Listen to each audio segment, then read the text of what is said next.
ओम प्रताप सिंह देवबंद से। राधे राधे श्री राम। महाराज जी, श्री हरिवंश, आपके चरणों में कोटि कोटि प्रणाम।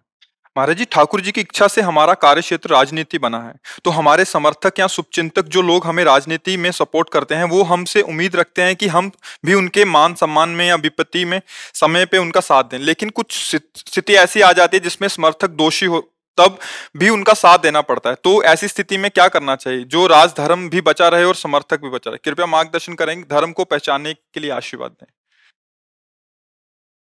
देखो, अधर्म का यदि हम किसी भी तरह से पक्ष लेंगे तो परिणाम में पतन है, उसको लिख लीजिए। भीष्म पितामह जैसे महात्मा और ब्रह्मचारी और घोर तपस्वी राजमहल में रहकर आजीवन ब्रह्मचर्य रहना बहुत बड़ी बात है, कोई छोटी मोटी बात नहीं। चक्रवर्ती सम्राट पद को ठुकरा करके दासत्व स्वीकार करना, कोई भी हस्तिनापुर के सिंहासन पर बैठेगा उसका मैं दास रहूंगा, ये बहुत बड़ी बात है। इतना बड़ा महात्मा, इतना बड़ा राजनीतिक जब अधर्म का साथ दिया तो नीचा देखना पड़ा। नहीं, कोई विश्व में ऐसा धनुर्धर पैदा ही नहीं हुआ कि परशुराम शिष्य भीष्म को कोई परास्त कर सके, लेकिन बाणों की सैया पर 6 महीने सोना पड़ा। तो उन्होंने द्रौपदी से कहा कि मेरे शरीर में अधर्म का रक्त बन गया था, वो सब निकल गया है, अब मुझे दिव्य ज्ञान प्राप्त है, अब मैं भगवान के धाम को जाऊंगा। तो यदि कोई अधर्माचरण कर रहा है और मेरा सहयोगी है तो मुझे उसे पहले अधर्माचरण से मुक्त करने की सलाह देनी चाहिए। अगर आप ऐसा ही करते रहे तो आप भले मुझे सपोर्ट करें या ना करें, मैं आपको सपोर्ट नहीं करूंगा। इतनी हिम्मत होनी चाहिए। अगर ये हिम्मत है कि ये अधर्माचरण करने वाला हमारा सपोर्ट करेगा तो विजय होगी, वो विजय विजय नहीं होगी, वो हार ही होगी। परिणाम में तुम्हें अशांति और दुख मिलेगा।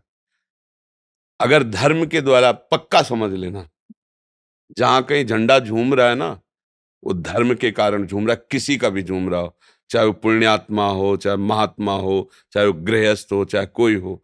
धर्म का जब तक पालन नहीं होगा तब तक माना थोड़ी देर के लिए वो प्रकाश होगा, पर स्थायी नहीं होगा, परिणाम उसका सही नहीं होगा। तो हम ये तो कभी कह ही नहीं सकते कि अधर्माचरण करने वाले का हम मित्रत्व स्वीकार करें या उसको सहयोग करें।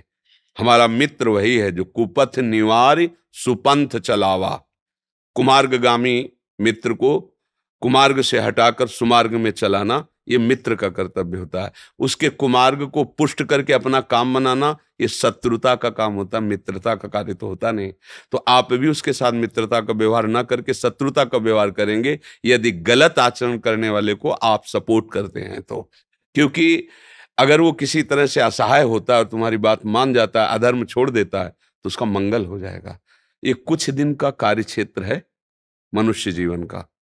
हम राजनीति का नहीं कहते, मनुष्य जीवन का कुछ समय का है। अब कितना समय पता नहीं। उतने में यदि हमारी कमाई केवल व्यवहारिक, सांसारिक और अधार्मिक हुई तो हाथ क्या लगा हमारे। इसको धर्म पूर्वक भी किया जा सकता है। और अगर धर्म से चलोगे तो भगवान तुम्हारे साथ हैं, और भगवान जब साथ हैं तो जहां भगवान है धर्म है वहीं विजय है। यत्र योगेश्वरा कृष्णो यत्र पार्थो धनुर्धरा तत्र श्री विजयो भूतिर्ध्रुवा नीतिर्मतिर मम। दृढ़ बात है, उसकी विजय होगी। समय चाहे थोड़ा सा और लग जाए, पर वो उच्च आसनों पर बैठकर सुशोभित होगा, उसे कोई परास्त नहीं कर सकता। और जो अधर्माचरण पापात्मा है, कुछ काल तक झूम सकती है, मानते हैं। वो कब तक? जब तक उसके पुण्य साथ दे रहे हैं। नहीं, वास्तविक बात है वो धूल धूसरित हो जाएगा, किसी काम का नहीं रहेगा। आज तक का प्रमाण है, कोई अधर्माचरण करने वाला आदि अंत तक झंडा नहीं फहरा पाया। मिट्टी में मिलना पड़ा है उसको, धूल धूसर, मुंह के बल उसी मिट्टी में गिरना पड़ा है। और धर्म के बल चलने वाला लड़खड़ा सकता है, लेकिन एक दिन ऐसा मजबूत खड़ा होगा कि उसे कोई गिरा नहीं सकेगा। इसलिए मेरी प्रार्थना है कि राजनीति में चलिए, ये भी हमारे भगवान की सेवा है। लेकिन अपने सुख के लिए दूसरों के सुख का हनन करने वाला कभी उन्नति को प्राप्त नहीं हो सकता है। सूत्र लिख लीजिए। जो अपने सुख के लिए, दुर्योधन के पक्ष में ऐसे महात्मा थे कि उसकी हार हो जाए ऐसा संभव नहीं। कृपाचार्य समस्त विद्याओं के पारंगत, द्रोणाचार्य समस्त विद्याओं के पारंगत, अश्वत्थामा दिव्य तेजस्वी ब्राह्मणत्व से युक्त। कैसे कैसे महापुरुष उसके साथ, 11 अक्षौणी सेना है। एक अक्षौणी तो नारायणी सेना है द्वारिका की, जो अजेय है। लेकिन श्री कृष्ण चंद्रजू का केवल आश्रय, धर्म का आश्रय, तो विजय हुई कपिध्वज अर्जुन की, उसकी विजय हुई। थोड़ा सा समय बढ़े, काट के फेंक दिया, उन सबको परास्त कर दिया। इसलिए मुझे शास्त्रों से और संतों से जैसी बात समझ में आई है कि धर्म का आश्रय लेकर चलने वाला थोड़ी देर के लिए लड़खड़ा सकता है, लोग कह सकते हैं ऐसा कि, लेकिन एक समय ऐसा आएगा कि वही चमकेगा, वही विजय को प्राप्त होगा। इसलिए राजनीति भक्ति है, प्रजा की सेवा करना, देश की आन बान शान पे मरना, ये साधारण कोई खेल नहीं है। देखो ना, वंदे मातरम, फांसी का फंदा चुन, 2 लड़के चुने जा रहे हैं गुरु गोविंद सिंह के दीवाल में, और वो कह रहे हैं अन्य धर्मावलंबी स्वीकार कर मेरी बात को। न बच्चे मान रहे और न गुरु गोविंद सिंह मान रहे, सामने चुन दिए गए।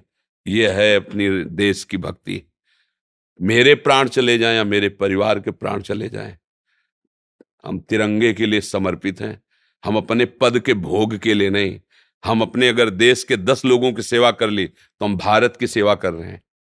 अपने देश के 10 लोगों को सुख पहुंचा पा रहे हैं तो हम भारत के किसी कोने में सेवा में आ गए।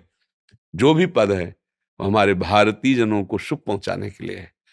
दूसरों के सुख का अपहरण करके कोई भी पद कभी उन्नति को प्राप्त नहीं होता। इसलिए भगवान का आश्रय रखो, धर्म से चलो, तो सदैव मंगल ही मंगल होगा।